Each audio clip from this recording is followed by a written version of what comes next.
Hello, welcome to my channel. My name is Kate, and in this video I'm going to be giving a full rundown of everything you should know if you're looking to start crochet. Whether you're interested in crocheting because you just want a new hobby, or you want to make some clothes for yourself, be able to make gifts for friends, whatever the reason, I hope that this video can give you some good information as a starting off point and get you in the right direction to start beginning to crochet. When I first started crocheting, I watched a bunch of videos like this to help give me an idea of what I was getting into and get some tips and tricks before I started.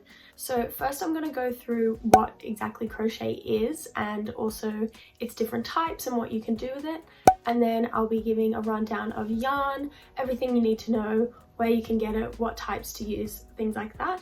And then any other materials as well. Then I'll be talking about where you can get more information, good resources, where you can find patterns. And then finally, I'll be talking about some important terms and concepts that are good to know. Hopefully this video will cover all the introductory information you need and you can leave this video feeling more confident to start crochet. Crochet has become increasingly popular over the last few years, and I know a lot of people are looking for new hobbies, ways to be creative and spend less time on social media, on their phone, things like that. So I just wanted to give a full overview of everything you need to know and hopefully help you in getting started. So to start off, what exactly is crochet? Crochet is a type of fiber art and involves using a single hook and yarn to create loops, stitches, and work those up into a range of different items. So unlike knitting where you have two straight needles, in crochet you have one and it's a hook, so the end is curved so that you can pull through your yarn. So you can use crochet for a range of different things, and so far we haven't been able to replicate crochet using any machines, so any crochet you see is always going to be handmade. When I think of crochet, the main types that I think of would be broken down into wearables, amigurumi, and decor. So wearables obviously means anything you can wear, so clothing, accessories, think tops, scarves, gloves, jumpers, basically anything that you can wear on your body is a wearable. Another type of crochet that you've probably seen a lot, particularly at market stalls,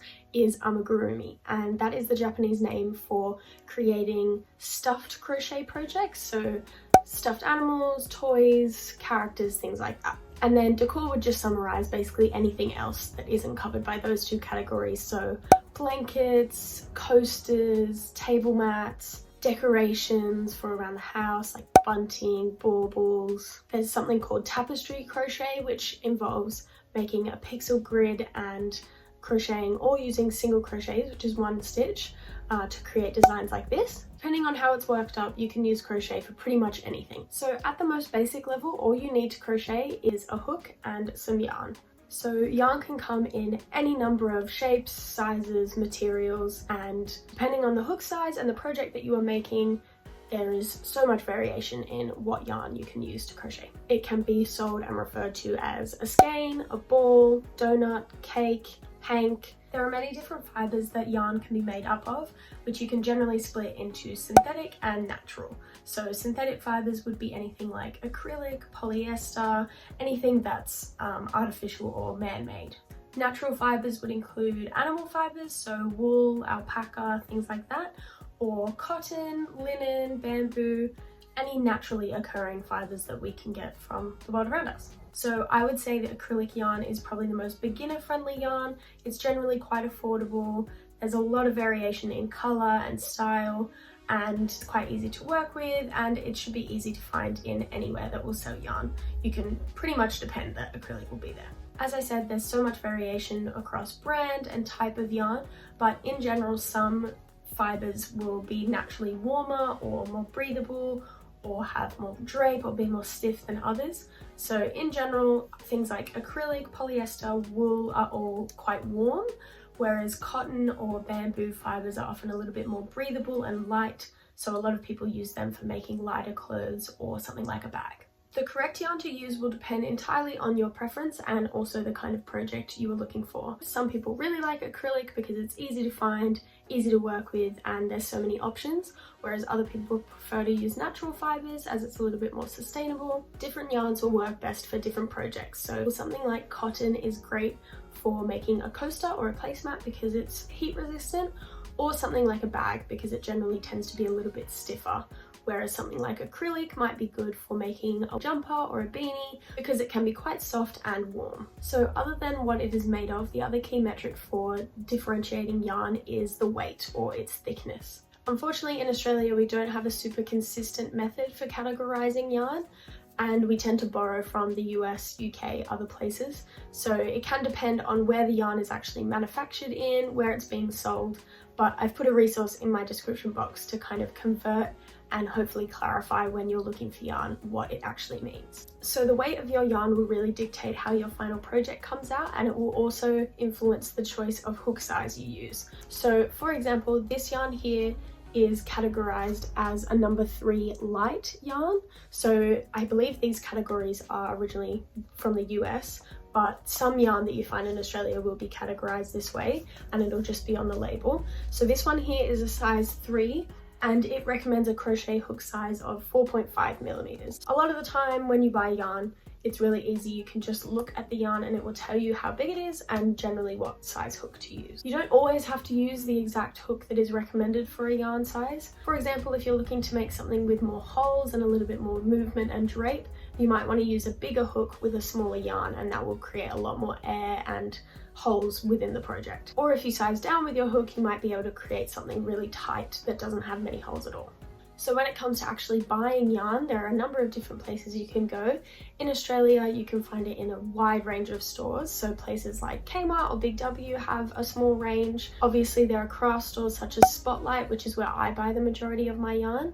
And you can do that online, or there's a number of stores around the country. There's also local craft stores, and these will often have really nice yarn in interesting colors that you may not be able to find elsewhere. And then of course there's also so many places online that you can buy yarn. When you're first starting out, I would definitely recommend going into a physical store and actually being able to touch and look at the yarn and see what you might want to work with, as it really depends on your personal preference, and sometimes it can be really hard to work out what you're actually getting just from a description online. You can also totally get yarn at a thrift store or secondhand, and I would just recommend that you wash it before you start using it for a project. So the other key material for starting a crochet project is obviously your hook. So crochet hooks come in many different sizes and styles, and again, it's totally up to your personal preference what you like to use. At most places you can either buy individual hooks, or you can also buy value packs, which I would definitely recommend if you're looking to give crocheting a go, as that way you can do a wide range of projects and you have a bunch of different sizes right off the bat. The type of hook you like may depend on how you hold it or your personal preference. So these ones here are the first hooks that I ever bought, and they're just these really super metal ones, and they do a great job. Once I started crocheting more though, I decided to get a pack of hooks that have a grip, and these are a lot more comfortable for doing extended periods of crocheting. Crochet hook sizes are measured in millimeters, and they usually will be written on the hook itself, or at least in the pack that you bought it in. So for example, this is a 6mm hook, which is the size of the hook piece up here, and the thicker it is, the thicker the yarn generally for your project, and the bigger your stitches will be. The hook you use most often will depend on the kind of crocheting that you're doing, but I would say for someone getting started and trying to learn, a bigger hook is generally better because you can have a little bit more control and there's a bit more leniency than if you're working with something really, really small. The final thing that you will definitely need if you are crocheting is, of course, a pair of scissors, and you'll need this to start and end your project, but also for changing colors, anything like that. I would recommend some scissors that work well with thread. Sometimes normal kitchen scissors don't cut through the yarn super neatly. I would recommend anything that's a little bit sharper and fine so that it can cut through your yarn really smoothly. Once you've got your hook, yarn and scissors, you're pretty much ready to go, but there are a few other additional materials that you may need depending on the project. To finish off your projects, most of the time you will also want to get a tapestry needle, which is a bit like a sewing needle, but it has a nice big eye to fit your yarn through and a bit of a blunter tip. You can get these in metal, plastic, wood, and these are just really handy to have so that you can weave in all the ends and finalize your project. Stitch markers are also a really helpful thing to have if you're crocheting, especially as a beginner, and they also come in a wide range of styles. You can buy some really, really cute ones with little charms, but basically they're just something that you can put through your stitch, and it helps to keep track of your rows, the number of stitches, where you might want to change a certain stitch. This one here is just plastic, super simple, and you just thread this through your stitch, and then as the name suggests, it will mark that stitch and help you to keep track. Some other materials you might want to get include zippers or buttons, a yarn winder which can help convert hanks of yarn into cakes and balls that are easier to use. Some people like to use yarn balls as well, which help keep the yarn all in one place and not get tangled up as someone is using it. A measuring tape can also be super helpful, especially when you're making wearables, either to measure yourself or the garment as you're making it, just so that you know you're getting the right size. If you're interested in amigurumi, you'll also definitely need some stuffing, and a lot of the time you will also need safety eyes, which are just a really helpful way to put eyes on your little characters for crochet. So now that you've got all of your materials, you'll need to actually learn how to crochet. Thanks to the internet and the fact that crochet has been around for such a long time, there are so many resources out there that you can use, both to learn how to crochet in the first place and then patterns and tutorials to make different pieces. In my opinion, YouTube is absolutely your best friend when you're learning to crochet, and it's just important to remember that you are learning a new skill and it definitely takes some practice to get used to. As well as tutorials, you can also find heaps of inspiration for things to make on YouTube, or I personally love going through Pinterest. And there's also so many different creators out there sharing patterns, tutorials, and just updates on what they're making. So there's a lot of ways to get inspired. If you're more of a physical learner, there are also so many resources that you can find, whether it's in bookstores, craft stores, different things like that. For example, I have this handbook of crochet stitches, so if I'm looking to create a new pattern, I can just flick through here, and this is a really good reference point. Luckily, there are free patterns everywhere and they can take you a really long way, but if you're looking to do a specific project, and especially as you progress with your skill in crocheting, there are also paid patterns that you can find either in person from a store or from online shops. Etsy, the platform Ravelry has heaps of free and paid patterns that you can find. It's a really easy database to search and look for exactly what you want to make, and often patterns can be really cheap as well. When I was first starting with crochet, I wanted to learn a bunch of different stitches and all the foundations, but another really great way is to just get familiar with some of the basic terms and then just jump in with a project. There are so many projects out there that are super beginner friendly and tutorials that cater specifically towards people who are just learning. Even if you don't feel that comfortable, I think starting a project that's a little bit above what you're capable of is a really good way of learning as you go. And finally, before you start, I'm just going to go through some important terms and concepts that I think would be helpful for you to know before you begin picking up your hook. Your tension or gauge, depending on where you're from, is a way of describing the tightness of your stitches, and it will impact how your finished project looks at the end. Many patterns that you find will ask for a gauge swatch at the start, which is just a way of testing out if your tension is similar to the person who created the pattern, so that you can know when you make it that it will be in the desired size that you're looking for. Your tension or gauge can vary depending on the person. Some people crochet quite tight and others quite loose, but you can also change it depending on your hook size and the yarn, and being deliberate with how tightly you pull through your stitches. Stitch terminology and abbreviations are used everywhere in crochet, specifically in patterns, and it can be really helpful to learn these different abbreviations so that you can understand patterns and tutorials a little bit better. Similar to yarn weights, terminology does vary depending on where you are, and the two main types of crochet terminology are UK and US. Patterns and tutorials will usually make it quite clear what terminology they're using, and often they'll define what it is anyway, but it's good to just have a general idea of what the terminology is so that you can engage with patterns and tutorials a little bit easier. I would definitely say in my experience though that you can generally expect US terminology. But if you're ever stuck on a pattern and don't know how to do a specific stitch, you can always go back to a specific tutorial for that particular stitch and then head back to your pattern. Many beginner tutorials will actually show you how to do the different stitches as part of the pattern, but as you get a little bit more advanced, it will just become assumed that you know how to do each stitch, and the pattern will just be there to identify when to do different stitches and in what order. It's also good to note that crochet projects can be worked up in a number of different ways. When you're first starting, you'll probably see most things just worked up in panels, so working one row, turning your work, and then working back the other direction,